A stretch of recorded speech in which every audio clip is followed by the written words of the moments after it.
Hampir semua barang-barang yang berada di Indonesia yang Anda gunakan atau mungkin yang Anda konsumsi berasal dari impor. Industri manufaktur saja bahan bakunya berasal dari impor.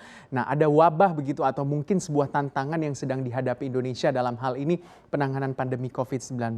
Bukan cuma mengatasi wabahnya, tapi bagaimana mendapatkan suplai obat-obatan dan juga alat kesehatan yang ternyata belum bisa dipenuhi dari produk dalam negeri. Seperti apa sebenarnya tantangan yang dihadapi oleh Indonesia dalam pemenuhan alat kesehatan dan juga obat-obatan dalam negerinya. Kita ulas hari ini wabah alat kesehatan impor. Kita lihat bersama-sama. Jadi dalam konferensi pers yang berada di dalamnya ada Menko Maritim dan juga Investasi Pak Luhut Binsar Panjaitan dan juga Menteri Kesehatan Pak Budi Gunadi Sadikin, yaitu konferensi pers tentang upaya peningkatan penggunaan produk dalam negeri di bidang alat kesehatan dan juga obat-obatan. Ada yang menarik sebenarnya karena Pak Budi Gunadi Sadikin Menkes mengatakan bahwa obat-obatan yang hanya 3% diproduksi dalam negeri, selebihnya 97% masih kita beli impor. Padahal kalau kita lihat dari 1.809 item obat-obatan yang berada di e-katalog, 56 item obat-obatan itu belum bisa diproduksi di dalam negeri. Apa sebenarnya yang menjadi tantangan juga untuk pemenuhan obat-obatan di dalam negeri? Yaitu adalah 10 bahan baku obat-obatan yang terbesar atau yang selama ini digunakan di dalam negeri, hanya kurang lebih 2 saja yang baru bisa dihasilkan di dalam negeri. Itu artinya hampir secara keseluruhan obat-obatan yang Anda konsumsi ataupun alat kesehatan yang Anda gunakan di rumah sakit ataupun puskesmas, yaitu berasal dari impor. Tantangan ini juga semakin besar tentunya karena mengingat pandemi COVID-19 di Indonesia dan juga secara global ini menjadi sebuah tantangan bagi Indonesia di mana untuk memenuhi obat-obatan dan juga alat kesehatan tentunya bergantung pada impor. Ketika negara-negara yang melakukan impor barang-barang ataupun alat kesehatan dan juga obat-obatan terjadi pembatasan atau lockdown, tentunya juga ini menjadi sebuah kesulitan bagi Indonesia karena harus memenuhi kebutuhan obat-obatan dan juga alat kesehatannya. Tapi ternyata negara-negara pengimpornya melakukan pembatasan. Tentu Indonesia harus berdiri di kaki sendiri untuk bisa memenuhi kebutuhan alat-alat kesehatan dan juga obat-obatannya. Seperti apa sebenarnya alat kesehatan di Indonesia yang didominasi oleh impor? Kita ketahui bahwa alat kesehatan kan banyak macam jenisnya yang selama ini Anda digunakan begitu di rumah sakit, di puskesmas, dan juga tingkat-tingkat ataupun vaskes-vaskes yang berada di daerah Anda. Ternyata dari transaksi alat kesehatan Indonesia di 2019 sampai 2020, 88% itu adalah impor. Itu berarti kita juga belum bisa memenuhi kebutuhan untuk alat kesehatan kita. 12% saja yang dipenuhi oleh lokal. Begitu. Nah, kalau kita lihat kenapa sebenarnya belum mampu diproduksi dalam negeri? Karena kalau kita lihat 31% itu baru bisa diproduksi di dalam negeri untuk alat kesehatan. Sementara 69%-nya itu belum mampu diproduksi dalam negeri begitu ya. Otomatis 69% ini harus ditutupi melalui impor. Makanya 88% alat kesehatan kita adalah impor. Padahal kalau kita lihat dalam e-katalog yang ditransaksikan di 2019 sampai dengan 2020 ada 496 alat kesehatan yang ditransaksikan. 152-nya sebenarnya sudah mampu diproduksi di dalam negeri. Tapi nyatanya kita juga masih tergantung pada impor alat kesehatan. Itu berarti memang wabah impor alat kesehatan masih terjadi di Indonesia. Nah, bagaimana dengan obat-obatan? Anda tentu sangat familiar dengan obat-obatan jenis kloropil-dogrel, ada juga paracetamol yang selama ini mungkin kita impor begitu ya dari India. Tapi ternyata kita sudah mampu begitu untuk memenuhi kebutuhan paracetamol di dalam negeri kita. Nah, kita lihat ya ada 1.809 item obat yang ditransaksikan dalam e-katalog. Tentunya oleh negara kita 97%-nya. Masih bisa dikatakan kita impor dari luar negeri. Otomatis 3% saja yang baru kita bisa penuhi kebutuhan obat-obatan kita dari supply dalam negeri. Apa saja? 10 molekul obat dengan konsumsi terbesar yang tadi juga saya katakan baru 2 yang bisa diproduksi dalam negeri, 8-nya masih kita impor. Ini adalah obat-obatan yang selama ini menjadi obat-obat yang sangat-sangat familiar begitu bagi kehidupan sehari-hari masyarakat Indonesia. Ada paracetamol, penurun demam ataupun panas. Lalu ada juga diclofenac, ini adalah zat begitu untuk meredakan nyeri ya. Ternyata diclofenac saja kita itu masih melakukan impor karena kita belum bisa memenuhi kebutuhan diclofenac di dalam negeri kita. Nah, nyatanya angkanya untuk 10 molekul obat dengan konsumsi terbesar, kedua adalah paracetamol 4,48 triliun rupiah.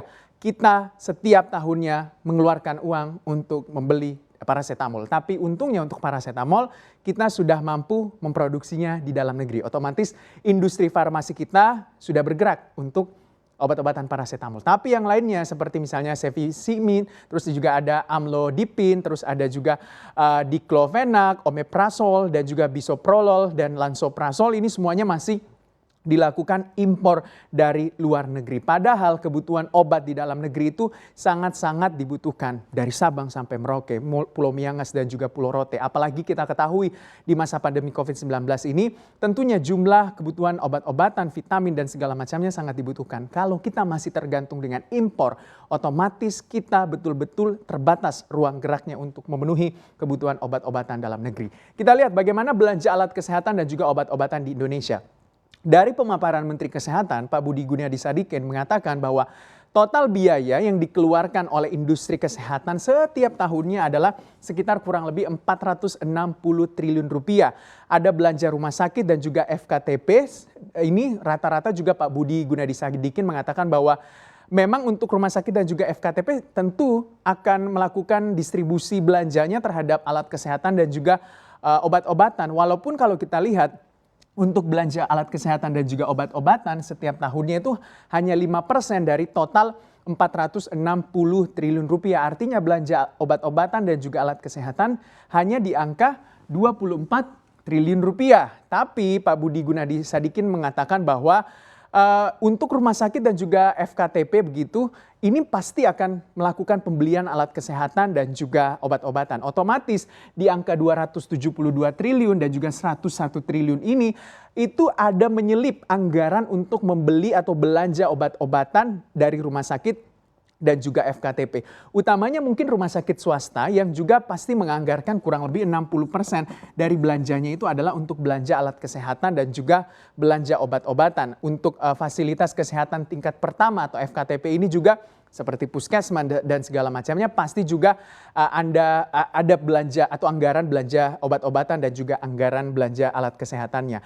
Nah, Menteri Kesehatan atau Kementerian Kesehatan juga melihat bahwa untuk konsumsi dari obat-obatan dan juga alat kesehatan itu sangat-sangat besar setiap tahunnya. Bahkan kalau untuk sektor swasta atau mungkin rumah sakit swasta begitu, itu sangat membelanjakan anggaran mereka sekitar kurang lebih 60% untuk belanja obat-obatan dan juga alat kesehatan.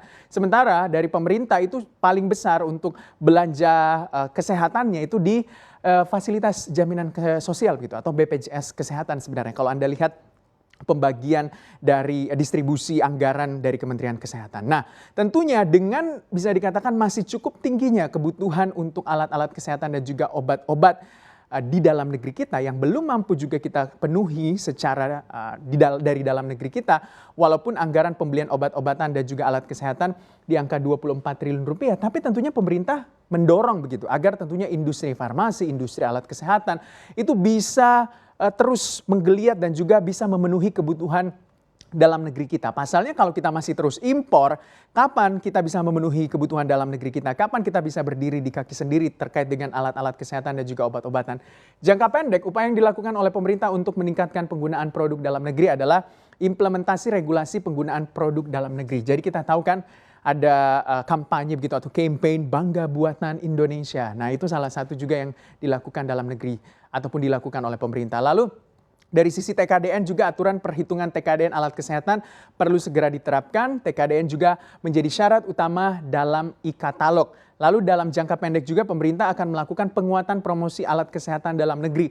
Jadi mungkin kalau Anda, masyarakat Indonesia yang selama ini bangga membeli obat-obatan dari luar negeri atau mungkin menggunakan alat-alat kesehatan dari luar negeri, pemerintah akan mulai mengkampanyekan bahwa Anda harus bangga juga menggunakan produk dalam negeri dan juga menggunakan atau mungkin mengonsumsi obat-obatan yang diproduksi dari dalam negeri. Selanjutnya secara jangka panjang pemerintah juga melihat begitu, harus ada transfer knowledge dan juga transfer teknologi.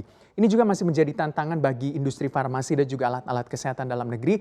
Karena tentunya perbedaan agak sedikit jomplang antara industri kesehatan mungkin yang berada di luar negeri, termasuk Amerika Serikat dan juga China dalam hal ini yang bisa memenuhi kebutuhan obat-obatan mereka secara mandiri begitu ya. Harus ada transfer knowledge dan juga transfer teknologi ketika ada sebuah perusahaan farmasi atau mungkin alat-alat kesehatan yang akan melakukan investasi di dalam negeri. Jadi kita tidak tergantung secara 100% dengan perusahaan yang melakukan investasi tersebut, melainkan bisa dilepas pelan ataupun sedikit demi sedikit ya ketergantungan kita. Yang kedua adalah peningkatan kompetensi sumber daya manusia. Jadi sumber daya manusia juga harus ditingkatkan kompetensinya, termasuk diantaranya adalah untuk industri farmasi dan juga alat-alat kesehatan. Yang ketiga adalah pembangunan ekosistem riset dan pengembangan. Jadi semua untuk alat-alat kesehatan dan juga farmasi atau obat-obatan itu semuanya harus ada ekosistem riset dalam hal untuk membuat sebuah produk dan juga tentunya untuk memenuhi kebutuhan di dalam negeri kita. Sudah saatnya sebenarnya Indonesia terbebas dari wabah alkes impor. Karena kita ketahui bahwa potensi dalam negeri kita juga masih cukup besar untuk mengembangkan tentunya industri alat kesehatan dan juga obat-obatan. Saatnya kita berdiri di kaki kita sendiri.